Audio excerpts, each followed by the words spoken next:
आज हम कंपैरिजन कर रहे हैं न्यूजीलैंड स्टडी वीज़ा और यूएसए स्टडी वीज़ा। दोनों में से आप कहाँ की फाइल लगाना चाहते हो ये खुद आप डिसाइड करना।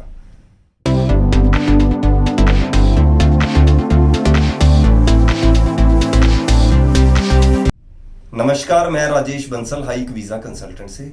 सबसे पहले मैं आपको बताऊंगा यूएसए में आप विदाउट आइलेट्स भी लगा सकते हो। पीटी आइलेट्स नहीं किया हुआ तब भी आप फाइल लगा सकते हो, पर आपको ऑप्शन जो है बड़ी बड़ी यूनिवर्सिटी नहीं मिलती, फिर थोड़ा सा कम चॉइस रहती है आपकी।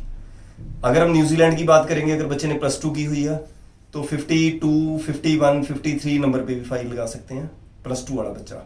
और आइलेट्स की हुई है 6 बैंड, 2 में 5.5 बैंड है तब भी चलेगा। अगर ग्रेजुएट बच्चा है उसके 6 बैंड चाहिए और एक मॉड्यूल में 5.5 चल सकते हैं।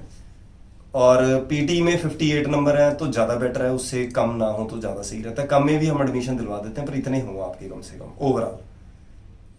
तो अब नेक्स्ट आ जाती है जी, सबसे मेन चीज़ आ जाती है आपके फंड्स के बारे में। न्यूजीलैंड में आप जितनी देर की स्टडी कर रहे हो बेसिकली उतनी देर के आपको फंड चाहिए होते हैं। और लिविंग एक्सपेंस रहता है आपका 1 साल का $20,000। आपकी जितने साल की स्टडी है वो आपको सारा का सारा शो करना पड़ता है और बड़ी बारीकी से चेक करता है न्यूजीलैंड। इस चीज़ पे हमने ध्यान देना है। अगर आप न्यूजीलैंड की फाइल लगा रहे हो तो फाइनेंशियल पे बहुत ज़्यादा डीपली काम करना पड़ता है, चाहे वो आपकी ITR है चाहे आपके फंड है। पहले साल के जो फंड है वो 6 मंथ ओल्ड ही चाहिए होते हैं विद FTS। अगले साल के फंड आप जो है नए लगा सकते हो, उसका प्रूफ होना चाहिए पैसा आया कहाँ। जो बड़ी बड़ी ट्रांजेक्शन है हर ट्रांजेक्शन की के प्रूफ देने होते हैं। यूएस में आप एक दिन पुराने पैसे भी लगाते हो तो वो चल जाते हैं आपके, सिर्फ बैलेंस सर्टिफिकेट लगाना होता है। हालांकि शो मनी काफ़ी रहती है पर इतनी ज़्यादा उसमें डीपली इंक्वायरी नहीं होती जितनी न्यूजीलैंड में सबसे ज़्यादा इंक्वायरी होती है। शायद किसी भी कंट्री में इतनी इंक्वायरी नहीं होती। अब थर्ड आ जाता है फीस भेजने की बारी आती है। न्यूजीलैंड में भी हम फीस बाद में देते हैं वीज़ा के बाद, और यूएसए में भी फीस वीज़ा के बाद जाती है जब आपके हाथ में वीज़ा आ गया। पर फर्क क्या होता है, जब न्यूजीलैंड में आप फीस दे रहे हो अप्रूवल के बाद दे रहे हो तो आपको जो पिछले 6 महीने पुराने पैसे हैं, अगर आपने FD दिखाई है तो उसको तुड़वाना पड़ता है पहले आपको। उन्हीं पैसों में से आपको पैसे सीधे ट्रांसफर करने पड़ेंगे। अगर आपसे उन्होंने FTS मांगा तो वो भी आपको पे करना पड़ेगा $20,000। दोनों चीजें देनी पड़ेंगी। US का वीजा आ जाता है तब आपको पैसे देने होते हैं। दोनों में ये डिफरेंस है एक चीज का। अब गैप के बारे में बात करेंगे। न्यूजीलैंड में बड़े ध्यान से गैप को फिल करना होता है। आपका जो एक एक चीज बड़ी जस्टिफिकेशन के साथ लगानी चाहिए। अगर आप कोई ऐसे डिप्लोमा वगैरह बीच में लगा रहे हो कोई प्राइवेट लेके, वो उस चीज पे वीजा नहीं देते हैं। बड़ा ध्यान से गैप को जस्टिफाई करना न्यूजीलैंड में बड़ा ज्यादा जरूरी है। पर अगर यही चीज हम बात करेंगे यूएसए में तो उसकी वेरिफिकेशन इतनी ज्यादा नहीं होती है।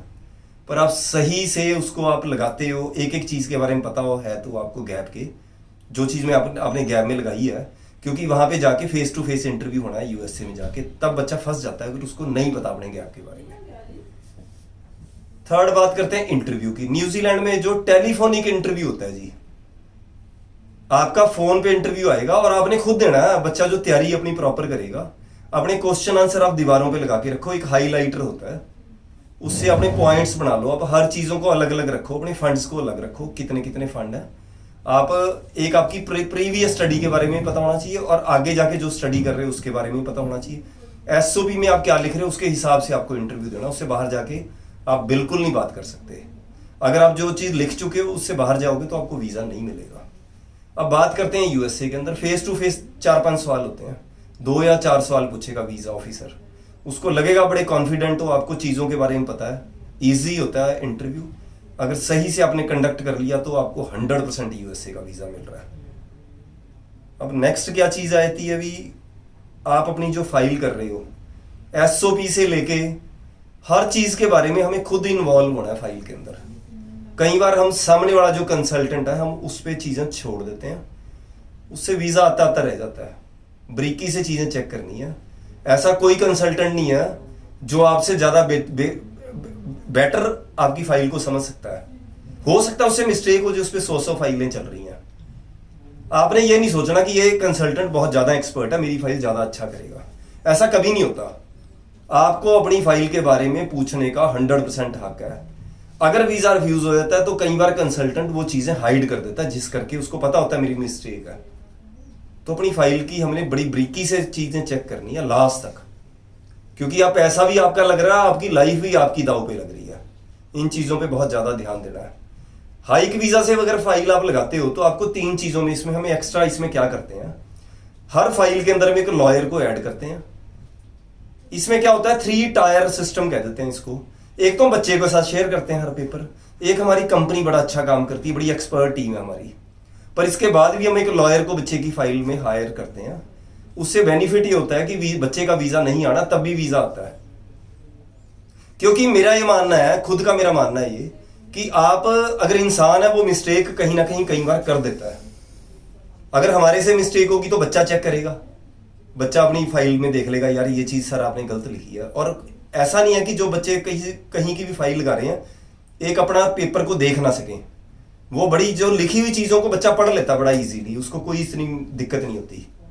और कई बार उसको कई पॉइंट्स एक्स्ट्रा याद आ जाते हैं जब उसकी फाइल चल रही होती है।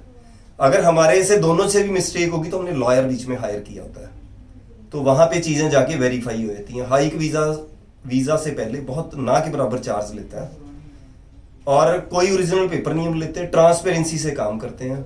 केस उसी बच्चे का पकड़ते हैं जिसकी एलिजिबिलिटी बनती है। अपनी ऐसी अगर किसी टॉपिक पे आप वीडियो चाहते हो तो वो भी आप लिंक में मैसेज डाल सकते हो। और अगर आप हमारी वीडियो को लाइक करोगे, चैनल को सब्सक्राइब करोगे, तो हर इंफॉर्मेशन आपके पास टाइम पे आएगी। नमस्कार।